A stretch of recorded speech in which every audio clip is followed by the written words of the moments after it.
I mean, well, I guess, you invited me to make this more of a conversation than an interview. So I guess I'm sort of curious, like, I guess I'm wondering what insight your knowledge of Jung has shed upon your Mormon background for you. I mean, again, because Mormonism is such a particular kind of, and very unique American, religious tradition. I guess I'm wondering what what what sense of Mormonism has Jung helped you make, or what part of Mormonism, when seen through the lens of Jungian psychology, such as you now are much for failure, have sort of has Bloom as Jung helped you illuminate? I'm really curious about it. I don't get to talk to many Mormons or former Mormons about their experience of Jung and what it's sort of added to their experience of Mormonism. Yeah, well, I grew up in the Mormon church, and it was just so completely like the our life was entirely focused around the church. Like Sure. everything we did, we as a family, we prayed together multiple times a day. We read scriptures together, both,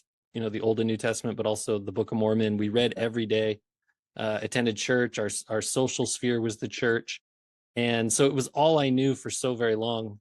And it was in my early 30s when I actually, this was long before I dove into Carl Jung. I just kind of started to explore the history of the church a little bit more, and eventually I stepped away from the religion. And in stepping away from a religion, for me, my experience was I needed to then go figure out what the world actually was, like what is actually going on.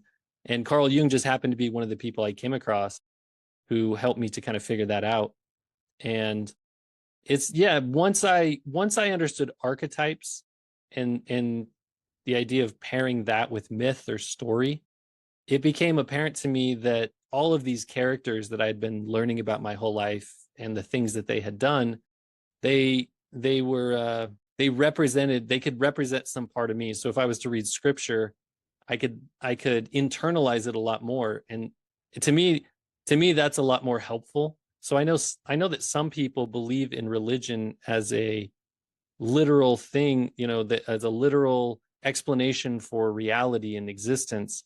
But for me, it became much more helpful when I could see how these were stories that were about me internally, and these were characters that might exist inside of me. And from the Garden of Eden all the way through the New Testament and Jesus Christ. And one thing that really helped me to kind of see that story play out was reading Carl Jung's Red Book.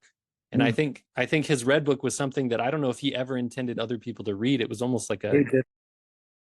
That's quite the story. I mean, he absolutely did not want anyone to read it. And in fact, I think with the popularity of Jung, and I think the Jung heirs, the sort of really went against his wishes and got that published. It's a very interesting thing to hear because, like sort of the more traditional Jungians are sort of scandalized, that his privacy would be violated in such a way. On the other hand, your experience is what I hear consistently, like what a revelation it is for so many people. And I think, I don't know, like it was private, and the reasons that it was published might have been kind of dicey, so to speak. The heirs want to make money off his estate, right?